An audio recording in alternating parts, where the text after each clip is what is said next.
Welcome back, folks, to WrestleRant, where I give my in-depth analysis of all the pay-per-views that I watch on the WWE Network. Today, with SummerSlam quickly approaching, I thought it'd only be appropriate to watch SummerSlam 2002, highly regarded as one of the best SummerSlams of all time. It actually aired live on the WWE Network.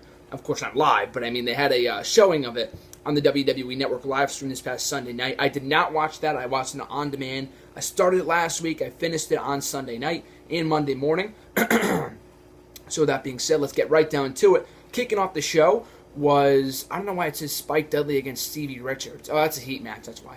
Okay, so kicking off the show was Kurt Angle versus Rey Mysterio. Rey Mysterio had made his WWE debut only weeks before this, and it was his first singles match on pay-per-view, and who better to face on pay-per-view than Kurt Angle? A great matchup to kick off the show. It only went 9 minutes from what it said here. It felt really, really short.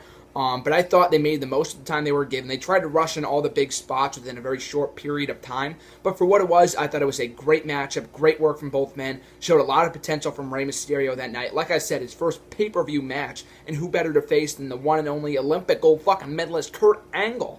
So, like I said before, great match from these two. They would continue to show great chemistry as they would enter the tag team division later on in the year and light it up on SmackDown with the likes of Eddie Guerrero, Chris Benoit, Chavo Guerrero, and Edge. So great stuff here, great opening to the show. Up next, we had Ric Flair taking on Chris Jericho. I'm not exactly sure what the motivation behind this matchup was, what the storyline was going into this. And Kurt Angle won the opening match, by the way. I think I forgot to mention that. But anyway, Ric Flair versus Chris Jericho. Another very good technical matchup.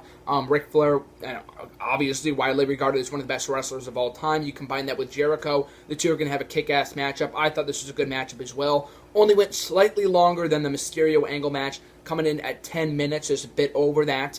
But for what it was, I also thought this was a very good matchup. Ric Flair ended up picking up the victory via submission. And just good stuff overall. Like I said before, there was no real storyline going into this that they really touched upon. But from what I saw, it was a great matchup. It was just kind of hard to believe that Jericho, I mean, I don't know at what point he went from SmackDown to Raw, because this was right after the whole brand split thing. But anyway, Jericho had come over from SmackDown after his feud with Triple H. And it's hard to imagine this guy was in the main event of WrestleMania that year, defending the Undisputed Championship against Triple H. Then all these months later at SummerSlam, the guy's in the second match on the card. So I guess something similar happened to The Miz, of course, back in 2011, went from main eventing and successfully defending his WWE Championship against John Cena in the main event of WrestleMania 27, only to wind up in the opening matchup at SummerSlam all these months later. But anyway, though, this was a good matchup. Ric Flair ended up going over via submission. Up next, we had Edge taking on Eddie Guerrero. Now, Edge also, he didn't debut around this time like Rey Mysterio did, but he was really breaking out and coming into his own as a singles competitor. And the series of matches with Eddie Guerrero really brought that potential out of him. And he talks about it in his DVD, the one that was released a couple of years ago, not the one that was released in 2008, the Edge's documentary. He really goes in depth in talking about how much these matches with Eddie Guerrero really benefited him in preparing him for the future as a singles competitor. Now, the crowd hadn't really turned on Edge at this point. If you fast forward to SummerSlam, I think 2 years later, in 2004, the crowd in his hometown, not his hometown, but maybe his home country of Canada, was booing him, even though he was a fan favorite. So Edge as a babyface, I thought he had that fiery personality. He was over early on before the crowd kind of got sick of him and they wanted to see something new. But for what this was, it was a very good matchup. Once again, a slightly over 11 minutes long, so each one of these matches didn't go too long. But I thought it was a very good matchup. Edge showed a lot of promise in this contest against Eddie Guerrero. Of course, preparing him for the next 10 years as a world top champion, top-tier talent in WWE. But Edge ended up going over. They would continue to have matches in the months that followed. I believe they had a no disqualification match on SmackDown. I think that would end up taking Edge out of commission for a while, or he would suffer a very serious injury in that contest. But anyway, great stuff with Edge going over. Very good contest from the SmackDown brand. And let me just mention this real quick. There was, at various points in the show, they had various backstage segments with the Raw general manager at the time, Eric Bischoff, and the SmackDown general manager at the time, Stephanie McMahon. Now, this is, like I said before, right after the brand split, so the two were arguing for talent. They wanted to compete against the other brand. It was a lot of great stuff, and it's funny because someone asked me a question in yesterday's hashtag AskCSM video on whether I think the brand split should return. And maybe I'm just biased because I love the brand split, And, watching this show kind of maybe geared me towards wanting to bring it back. But, I mean, it was just so much fun. I mean, there's a lot of competition. There's so many things you can possibly do with two different brands and having them compete against one another, having the GMs be enemies and trading talent and all that kind of stuff. And that would show in a couple matches later between RVD, a Raw guy, and Chris Benoit, a SmackDown guy, for championships and possession of titles, regardless of what brand they were on. This was before the United States Championship came into play as a second-tier title, a mid-card title for the SmackDown brand. So they would trade the IC title between the two shows over the course of 2002, and I'll get to that in a little bit. But I love that aspect of the brand split. I love that aspect of this show. That Eric Bischoff and Stephanie McMahon, you see them backstage on the couch arguing over which talent's going to go over. Raw's the superior show. SmackDown's the superior show. I thought it was great. I would love to see the brand split back. But as I said in my hashtag AskJSN video, I just don't see that being a possibility at any point within the near future. Never say never in wrestling. I just don't see it being a possibility anytime soon. But like I said before, love that aspect of the show between Stephanie and Eric Bischoff, kind of creating competition between Raw and SmackDown.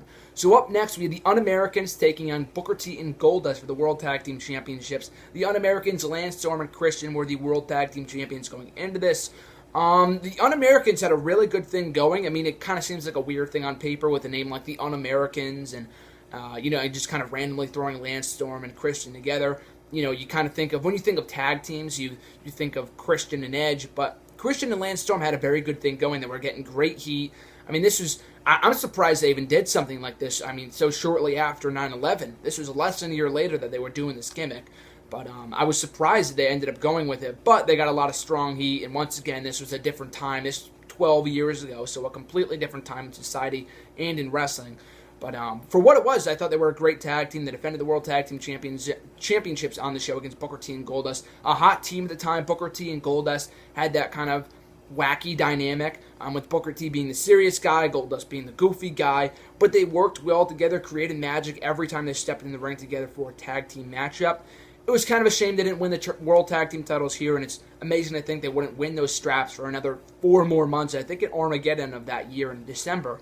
But it was a very good matchup, pretty decent. Nothing really all that exciting. It was just kind of a standard tag team matchup. But the Un-Americans ended up going over after interference from Test, who was also the third member of the Un-Americans. So the Un-Americans still your World Tag Team Champions after this matchup. Pretty decent contest. Nothing too good, nothing too bad. Up next, we had RVD taking on Chris Benoit for the Intercontinental Championship. So like I've said time and time again, I don't really watch the build-up going into these pay-per-views unless I was a fan at the time, so I don't really know what really led to this. But the commentators did touch upon it, thankfully, because obviously I remember RVD being Intercontinental Champion for most of the summer of 2002, especially during this mini feud with Brock Lesnar. I remember him being IC Champion for that. But I guess at one point in July, he dropped the championship to Chris Benoit, who I guess a couple of days later was traded to SmackDown. So the Intercontinental Championship became property of SmackDown, and that's what kind of fueled this feud into becoming more personal. And granted, the crowd didn't really care about most of this matchup. They weren't really reacting to many of the near falls until the very end, but RVD was so freaking over at this point in time that it was really not hard to get behind him. So he kind of made this matchup exciting, as did Chris Benoit. You mix the two styles together, you get a very good matchup. RVD ended up winning back the Intercontinental Champion from Chris Benoit on this show and bringing the IC title back to Raw in the process. So that's what I was kind of talking about before, with the championship being involved in a feud between the two shows. It made the title that much more important because you want your show to have possession of that championship, of that prestigious prize. So that's what it made this matchup that much more meaningful, even though the build-up wasn't really all that notable. So that's the part of this matchup that I like the most, aside from the solid wrestling from both RVD and Chris Benoit. So Rob Van Dam, your new Intercontinental Champion. Up next, we had The Undertaker taking on Test. So this seems like a really odd match on paper, seeing how it's the fucking Undertaker and then Test. But Test, for his size, I mean, I think I reviewed a pay-per-view in the past with Test on it. But the guy was very agile for his size. He can go. He could do a lot of impressive stuff for a guy of his stature. But this matchup, I thought it'd be a complete train wreck. Undertaker has had shitty matches in the past with guys like A-Train and Big Show and Heidenreich and Great Khali. You go on and on and on and go right down the list of all the big guys the Undertaker has had matches with. and rarely, most of the time, any of them are rarely ever good. And this one was surprisingly better than expected. It wasn't a 5-star classic, but it was definitely better than expected. Test, like I said before, looked good in defeat. It wasn't as long. I think looking down the times of these matches on this card, as I'm looking down on Wikipedia, it only came in at 8 minutes, the shortest matchup on the card, which is probably for the better. So they kept it short, they kept it sweet, they had some interference from the Un-Americans, but despite that, The Undertaker was still able to pull out the victory. So a better than expected matchup.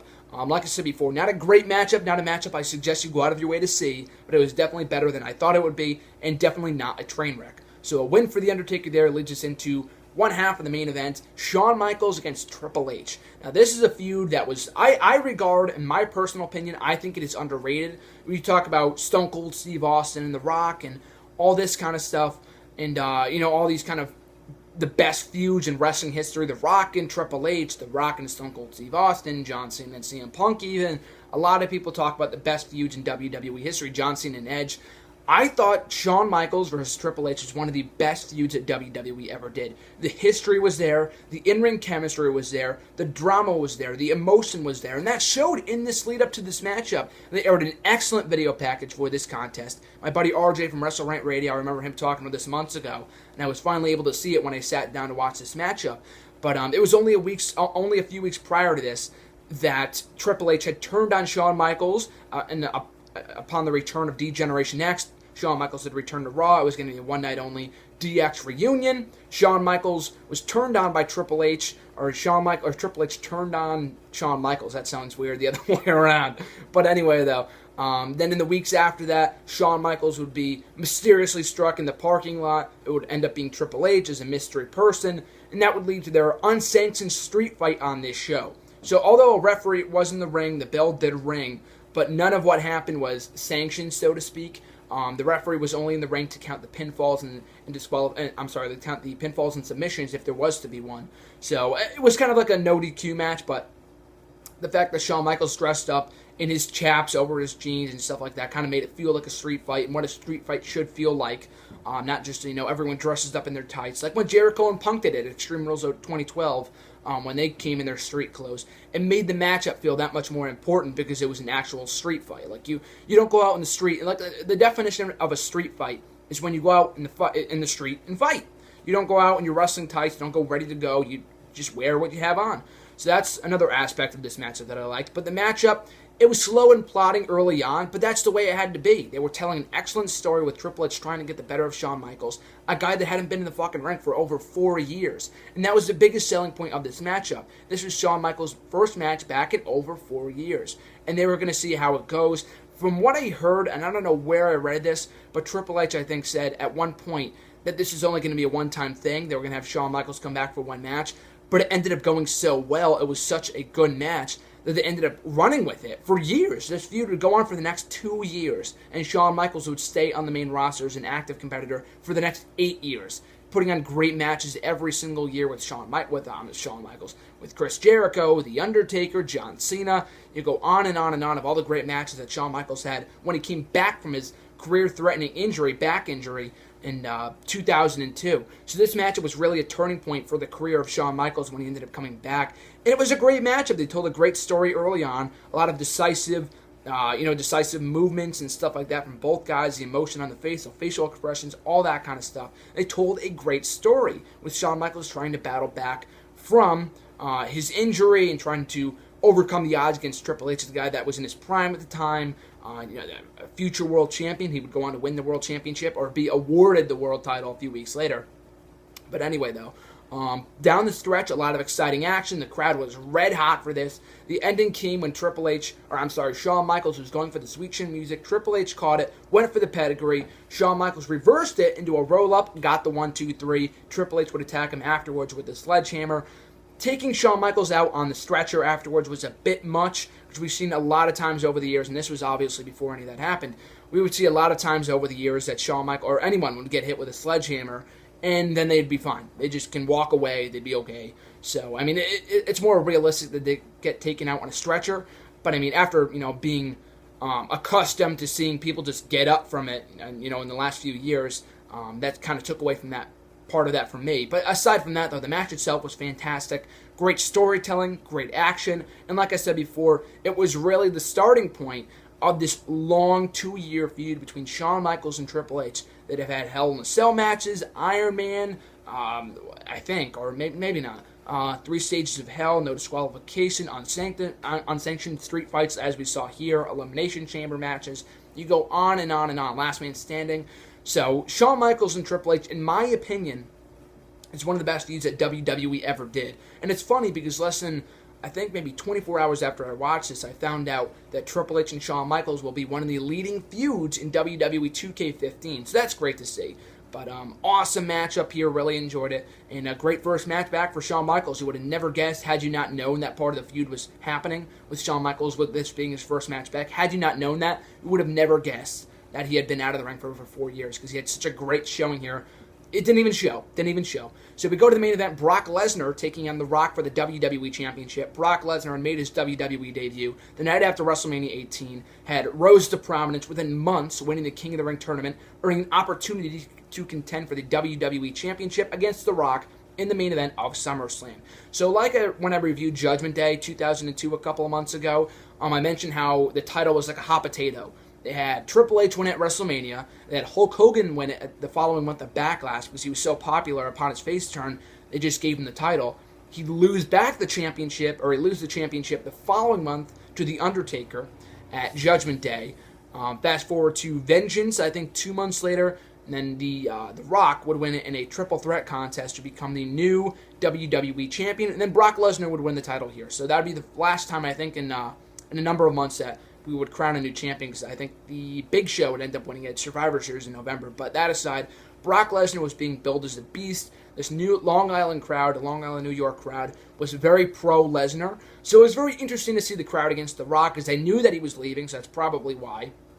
That probably played a big factor in why the crowd was against Rock in this contest. And he had basically done it all. No one really wanted to see him champion for the most part. They wanted something new. And Brock Lesnar, being the next big thing, was something new. This matchup, going 60 minutes long, it was kind of weird because I remember seeing the little bullet points in the WWE Network, the stream when you can fast forward to a different matchup. I saw the Michaels and Triple H matchup. It got a long gap, and then Brock Lesnar and The Rock ended up getting a very short gap, maybe like half of that. I'm not saying that Triple H and Shawn Michaels didn't deserve that, and they ended up going almost 30 minutes long, but I think Rock and Lesnar deserved a bit more than 16 minutes, but for what it was worth, for that long amount of time, they made it a great matchup. They made the most of it. They had great chemistry together, a lot of good mat wrestling. The final few minutes I thought were fantastic, with a lot of reversal of the finishers. Brock Lesnar would kick out of a rock bottom. He'd hit the F5 for the 1-2-3, and the new WWE champion. Paul Heyman interfering at various points in the contest kind of got annoying after a while, and The Rock would give him his get his vengeance on Paul Heyman by putting him through a table at ringside via a rock bottom, something that you don't see every day on WWE TV nowadays. So I thought that was a nice touch. That took out Paul Heyman for the rest of the contest, leaving Brock Lesnar on his own to win the WWE Championship clean. So great stuff there. Brock Lesnar, like I said before, your new WWE Champion, and WWE trying to build him up as the next guy, with The Rock being gone. Would he end up being the next guy? He would be for the next 2 years before he would leave. But like I said with Shawn Michaels, this was also a huge turning point in the career of Brock Lesnar after the summer of Brock, so to speak. And it was funny because I was reading the WWE magazine yesterday, the latest edition for August, and it was talking about ways to defeat Brock Lesnar. And as they pointed out, Brock Lesnar, over the course of his 12-year career, I mean, the guy took off in 2004, he was gone for 8 years, but it still sounds impressive nevertheless. Since his debut in WWE 12 years ago, he has only lost 7 singles matches via pinfall and submission. I don't think he's ever tapped out. Maybe he has. I'm not exactly sure. He might have tapped out the Angle at SummerSlam 03. Anyway, though, he's only lost 7 times. One to Kurt Angle on an episode of SmackDown in early 2003. Kurt Angle again at SummerSlam. The Big Show at Survivor Series. He would lose to John Cena at Extreme Rules 2012. Triple H WrestleMania 29. Eddie Guerrero at No Way Out 2004. And Goldberg at WrestleMania 20. So here's hoping he doesn't lose on Sunday to John Cena, because that will be loss number 8. But nevertheless, a very impressive statistic when it comes to Brock Lesnar.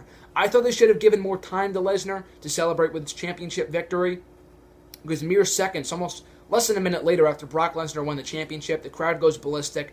He's celebrating his title win. They go off the air. I think they should have, given it some more time. I'm not saying confetti needed to rain down because the guy was a heel at the time, so there wasn't really any need for that. But they could have let it soak in a little bit more before they went off the air. That's just nitpicking things, though. But overall, I thought this was a great show. Definitely lived up to my expectations. Almost every match was very, very good. A lot of solid to great matches on the show. Matches to go out of your way to see from this pay-per-view. Kurt Angle and Rey Mysterio, no doubt, an awesome opening contest from those guys. Edge and Eddie, Ric Flair and Jericho, RVD and Benoit would fill out the mid-card, would fill out the undercard of this pay-per-view, putting on a lot of good matches. Shawn Michaels and Triple H, absolutely go out of your way to see. A storytelling masterpiece. And of course the main event between Brock Lesnar and The Rock with the crowning of a new WWE champion. So those are 3 matches I would highly suggest go out of your way to see. If not the entire pay-per-view, I'd give this pay-per-view 2 thumbs up. Definitely lives up to its name as being one of the greatest SummerSlams ever, as regarded by fans. But yeah, overall, a very newsworthy show in terms of a new WWE champion being crowned, as well as a new Intercontinental champion being crowned, and Shawn Michaels having this be his first match back. So, as always, folks, thanks for watching. Always appreciate the support. Make sure to like, comment, and subscribe. I'll be back next week with another review of an old SummerSlam pay-per-view. What it will be, I have no idea. But until then, I'm Graham Juice and Matthews, and I'll see you guys then.